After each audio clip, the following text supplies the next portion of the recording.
Probably I'm among the youngest CFOs the company ever had.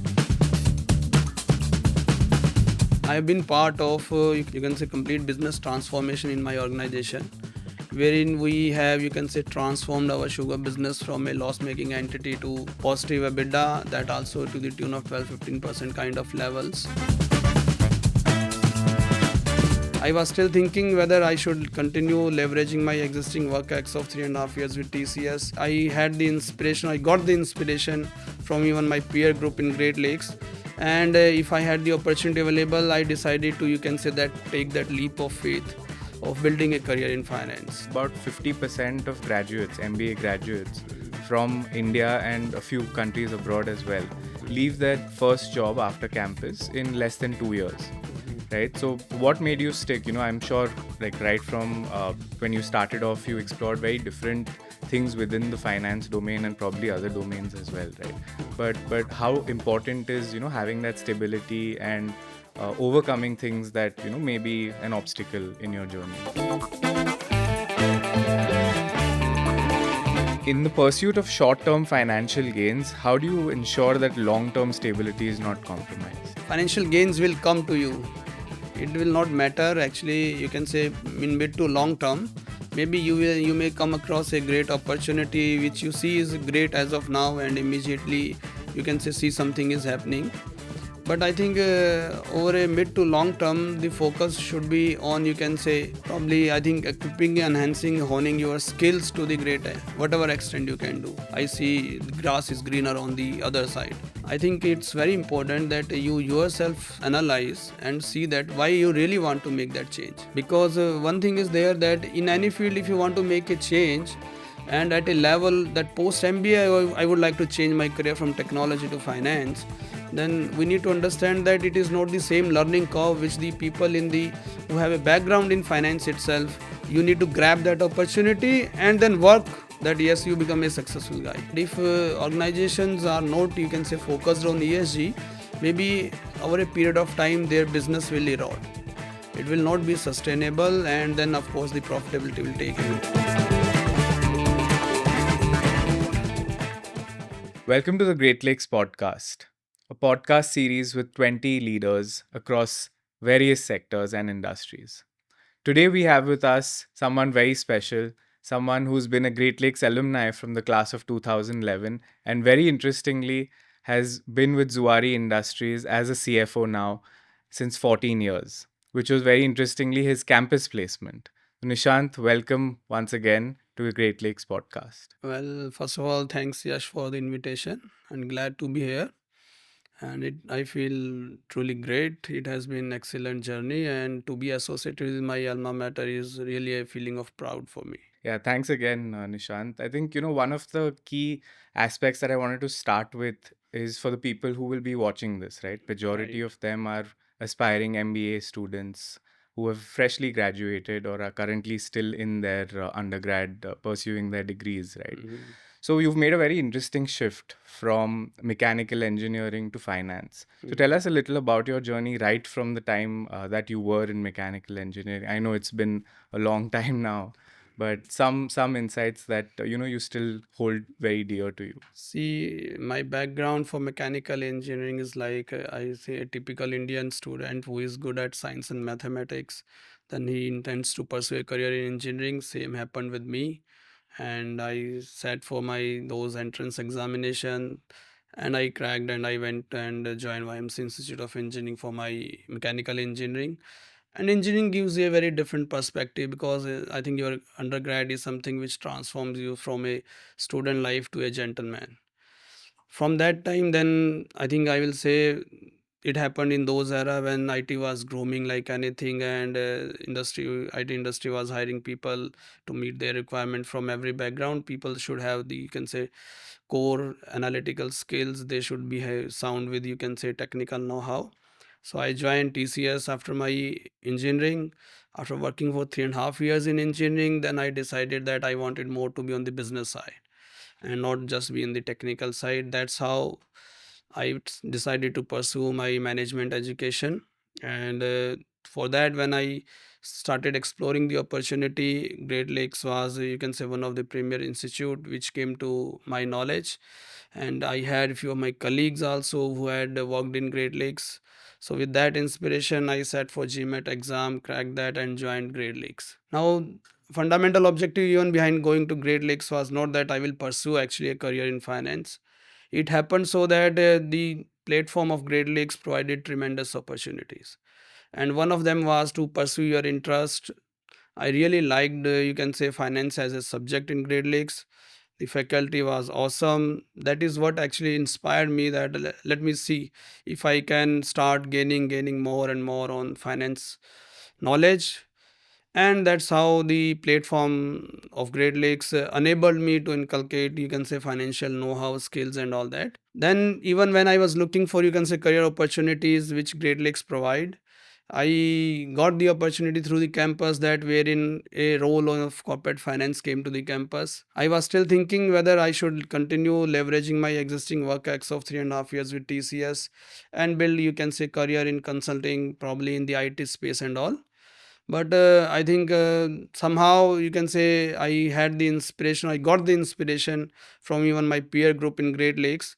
And if I had the opportunity available, I decided to, you can say, that take that leap of faith of building a career in finance. And finally it happened so that through that opportunity in Great Lakes Career Services, I joined Zuari Industries. I've been 14 years with Zari Industries, and you can say God has probably planned it that I will have a career in finance, and that brought the change. Yeah, that's a very interesting point. 14 years at Zuari, right Yes, from campus. yes. So, I read a recent article in, I think it was Business World Education, just very recently, that said about 50% of graduates, MBA graduates Mhm, from India and a few countries abroad as well, mhm, leave their first job after campus in less than 2 years, mhm, right? So, what made you stick? I'm sure, like, right from when you started off, you explored very different things within the finance domain and probably other domains as well, right? mhm. But how important is having that stability and overcoming things that may be an obstacle in your journey. See, I will say probably there were many factors. One of them was because I had already made a change of my career from IT to finance. And if I really wanted to, you can say, make my career in finance, it was essential that I spend quality time, learn the critical aspects of my field, and the company provided me that great platform. It provided me plethora of opportunities. I worked across, you can say, almost every aspect of finance in that, right from strategic finance to operations, as well as looking for restructuring, as well regulatory compliance and everything. Another thing, I think my view is that when people make the changes, probably most probably it's not that people change organizations much. They probably change because of the people they work with. And for me, I was lucky that I worked with, you can say, great people in Zuari Industries, who were not just, you can say, my bosses, they were my mentors as well as, I will say, they were my coach also. And that's how, you can say, I kept on learning, and the organization also recognized the commitment of the employee, the kind of, you can say, results we could drive or we could achieve also. And the organization actually continued, so we grew organically also. And that's how I, you can say, stayed with Zuari Industries. Probably I'm one among the youngest CFOs the company ever had. But it depends a lot on, you can say, your organization culture, and a lot more on the people who you work with. If you get the right environment, if you get the right, you can say, mentorship, people will stay. Yeah, absolutely. I think spot on, there. So, whenever we talk to our students and, of course, aspirants who are looking at pursuing an MBA as well, right, we talk to them about three very different things when they get into a job. One is obviously your CTC, or what you're taking home, right, the Mhm. salary bit, which is important. Absolutely. Some of the people take a lot of loans to come in, and, it depends, right? Yes, The yes. salary structure is a very big component in how they leave. The second is the brand that they're actually going into and working with. And the third, like you rightly said, is the team, or the manager who you're going to be working very closely with. Mhm. So, according to you, what was one of the things that really helped you at Zuari since the beginning to actually stick on for 14 plus years now? I will say that a lot of you can say credit for that will go to the company's culture and environment. And then of course if you are really doing good in an organization, maybe you can say it will take some time, but your efforts will not go waste, they will be recognized. And if you find that there is still an opportunity available for you to learn in the organization and contribute, you should take that opportunity, keep on learning. And when you see that, yeah, now I have reached a level of saturation, I don't have anything extra to learn, I don't, you can say, feel, you can say, I'm contributing any substantially now, probably at that point of time you may decide on your next, you can say, course of action for your career.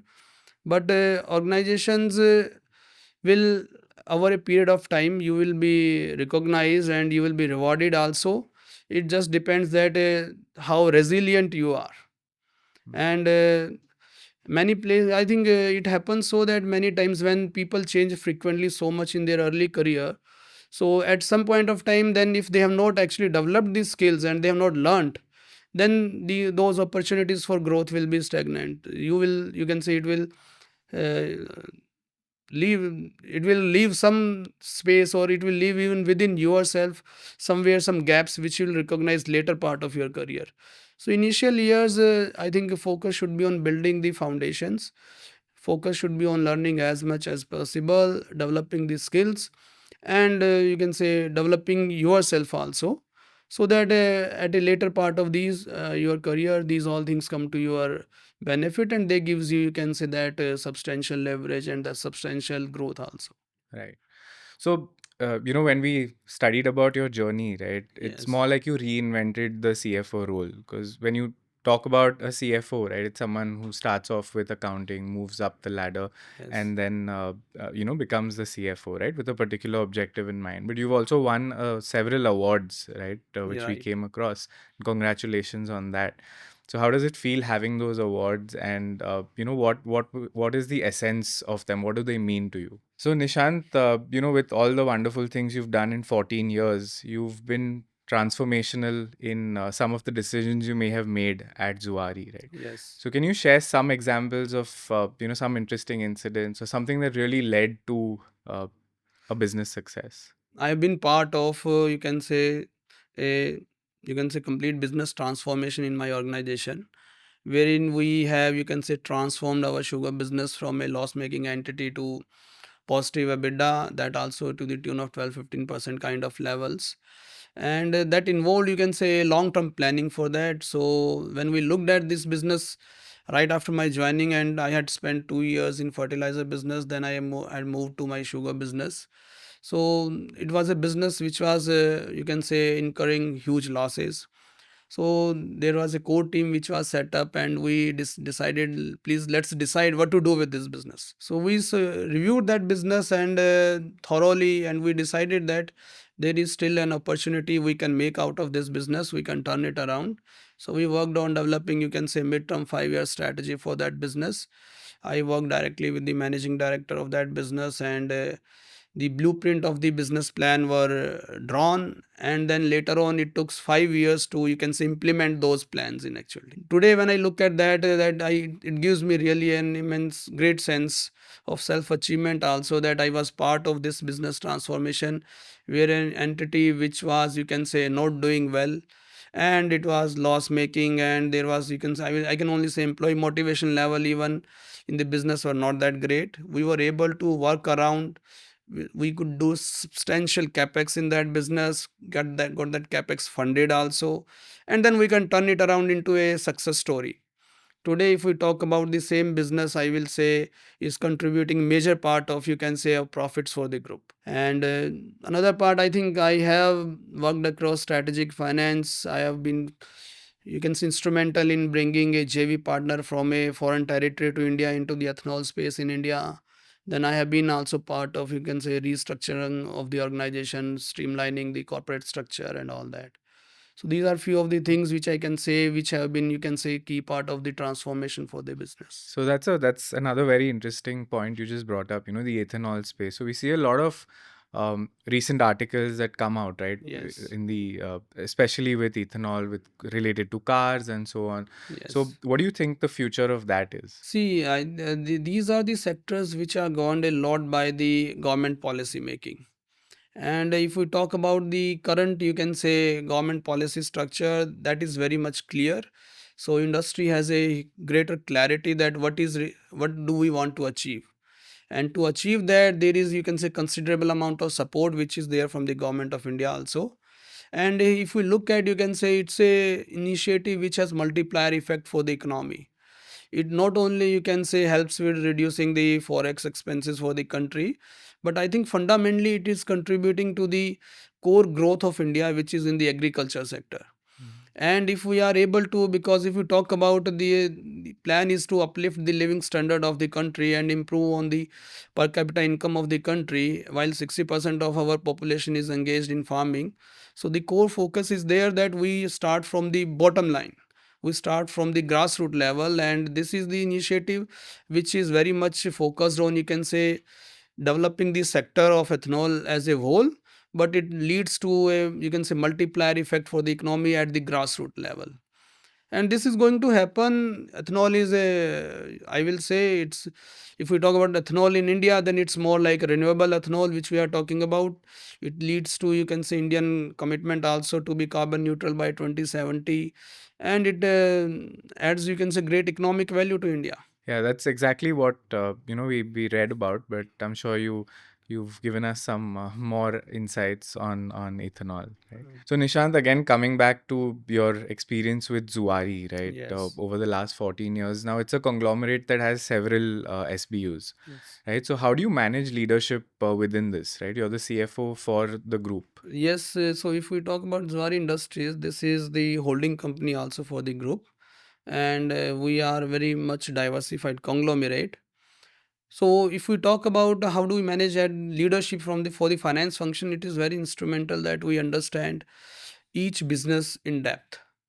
And once we have understood it, then we can plan for what is, you can say, requirement for growth for each of these businesses. So as a group CFO, we are very much focused on, you can say, reviewing, monitoring our all business segments, then continuously improving on their performance. And a critical part is then allocating the capital, and then what is the capital allocation required for which business growth. These are the key factors which we constantly monitor as well as work upon. As a leader, actually, if we look at a group level leadership position, if anybody has to work up, it's very essential that the clear communication has to be there. And we are very much, when we talk about my role, so my role is pretty much driven on communicating with the respective business unit CEOs as well as the business various my verticals, their departments or their divisions head. We do a detailed exercise on business planning, wherein we do annual business plans which have clearly defined focus areas, we define KPIs, and each business then is measured and monitored on the performance on those KPIs. So as a leader, you have to be very much, you can say, always be pretty focused on each business, continuously monitor their performance, and I keep on, you can say, giving your inputs, your feedbacks very frequently. It's not that we will evaluate the performance over a period. Once the things have gone, they've actually gone. So your communication to these respective businesses is very important. Another key is that when any leader should actually be a pretty much, you can say, he needs to have a degree of authenticity.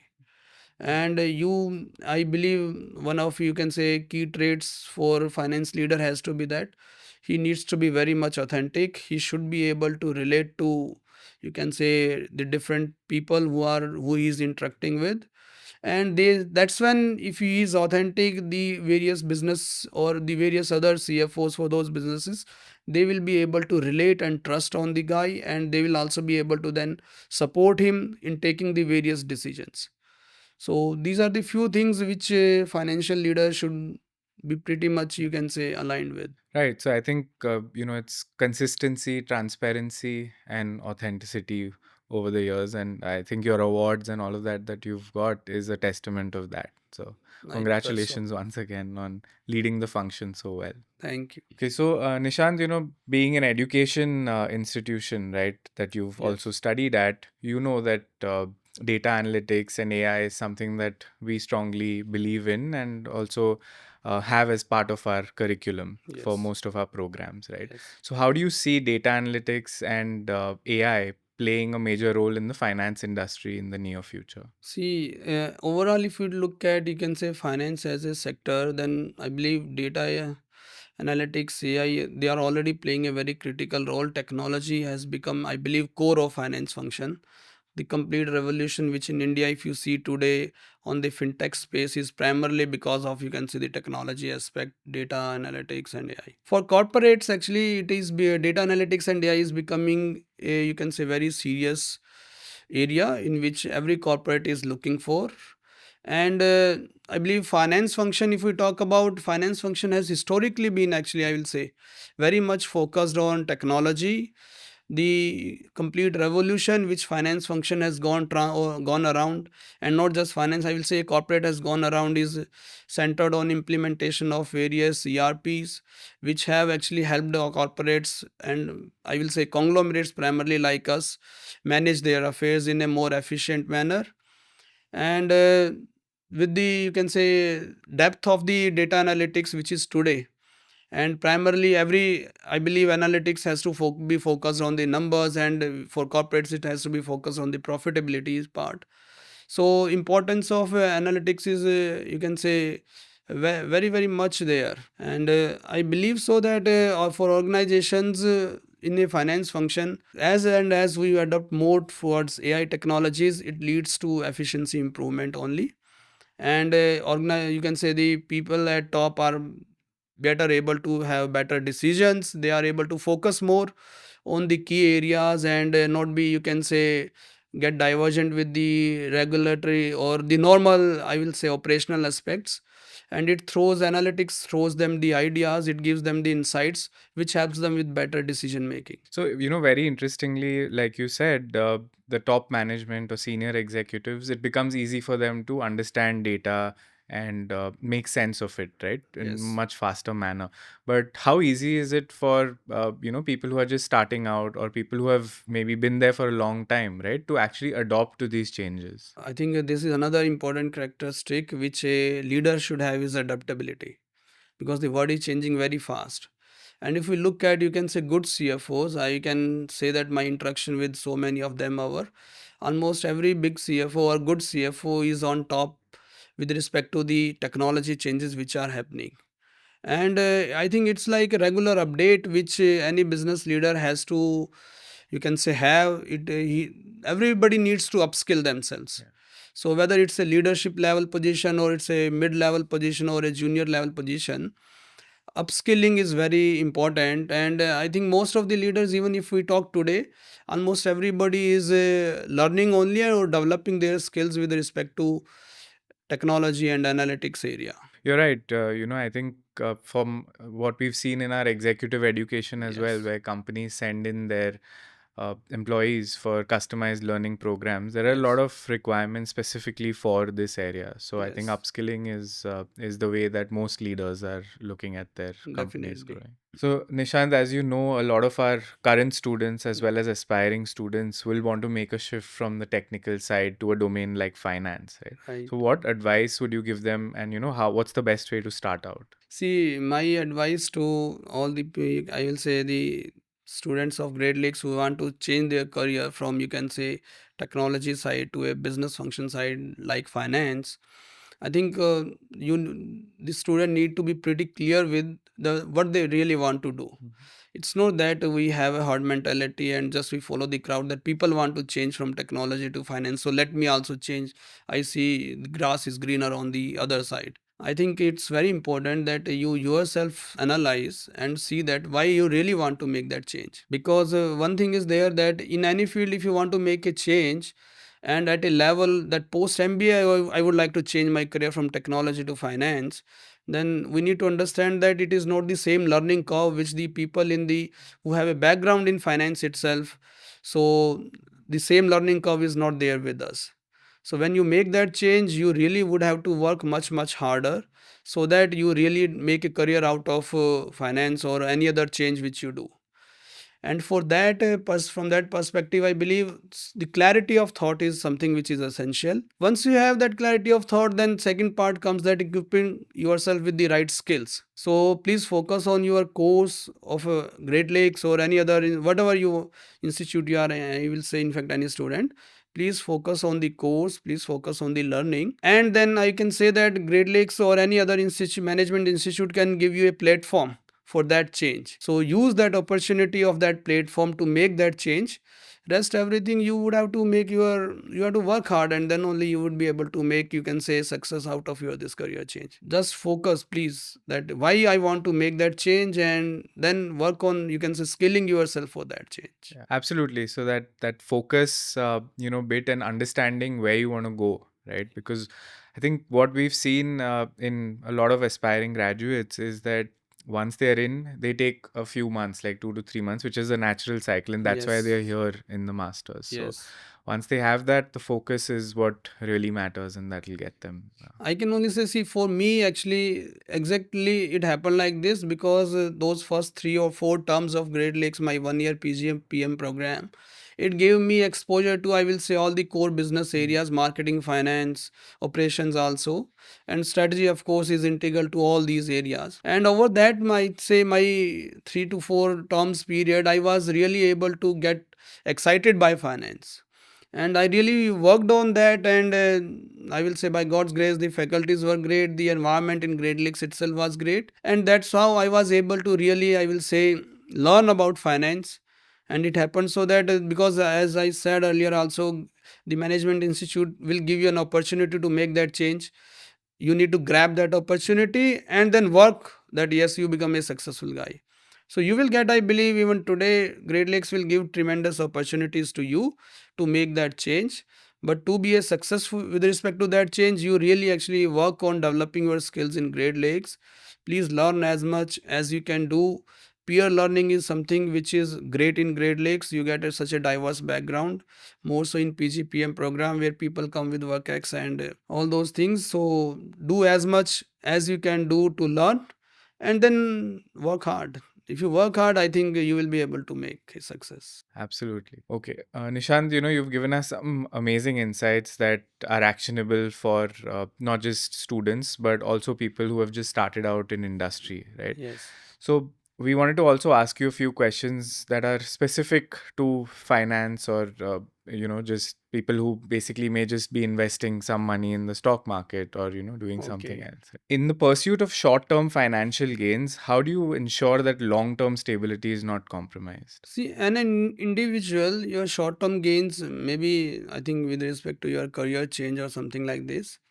But I think the focus, I think financial gains will come to you.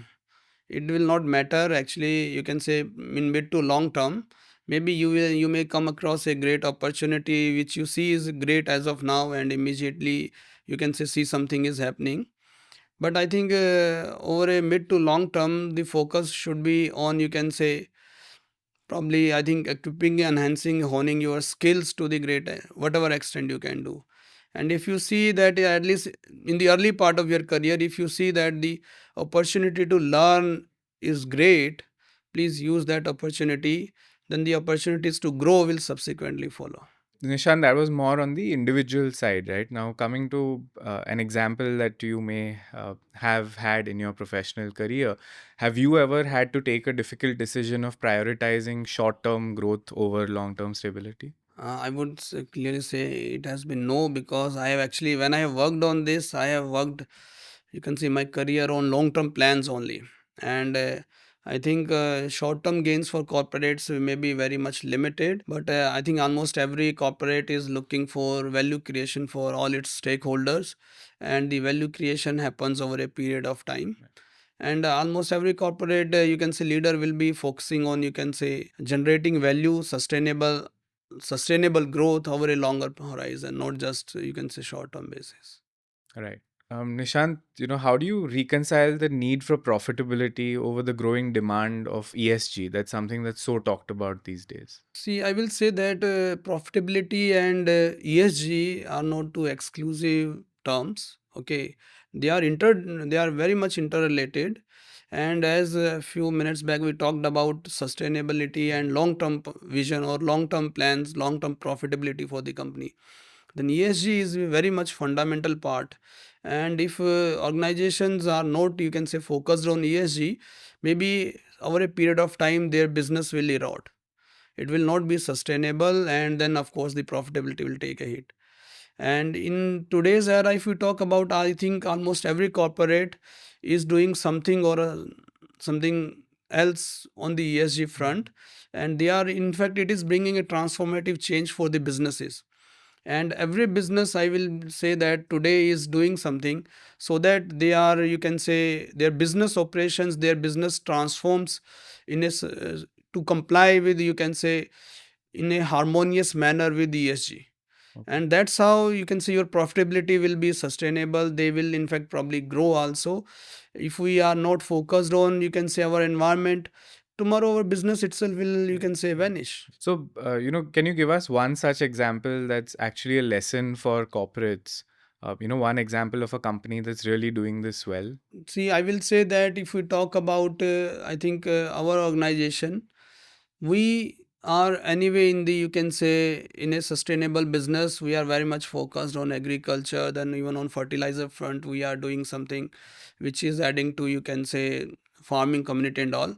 But on the environment side of this, I will say we are looking at, you can say, transforming our business in a manner that the raw material which we use for fertilizers, that gets shifted to a ESG compliant raw material. So if you probably know today, there is a growing concept for green hydrogen which is going on, Yes. and which forms a fundamental, tomorrow I think if you know about, then green hydrogen forms a very critical raw material component for producing urea fertilizer. So our business, if we talk about, we are very much in advanced stage where we are focusing on, you can say, transforming my urea business, wherein the raw material shifts from natural gas to renewable product like green hydrogen. There's a lot of interesting things happening Yes. at Zuari and, of course, within this space across the world as well. Nishant, it's been so fantastic having you here with us back at Great Lakes again after all these years. Yes. And thank you for being an active part of our alumni network. I think your insights today will not just benefit some of our aspiring graduates, current students, but also a lot of corporate partners who will probably be watching this. So thanks once again. And Thank you. congratulations on a wonderful journey so far. Thank you, Yash. And it's always, you can say, the feel gives you a feeling of proudness that I'm connected somehow to Great Lakes, which I really credit a lot to my success. Thank you. Thanks. I hope you enjoyed listening to Nishant and me in conversation about all things finance, his journey as a CFO with Zuari so far. Stay tuned for more episodes throughout our 20th year celebrations.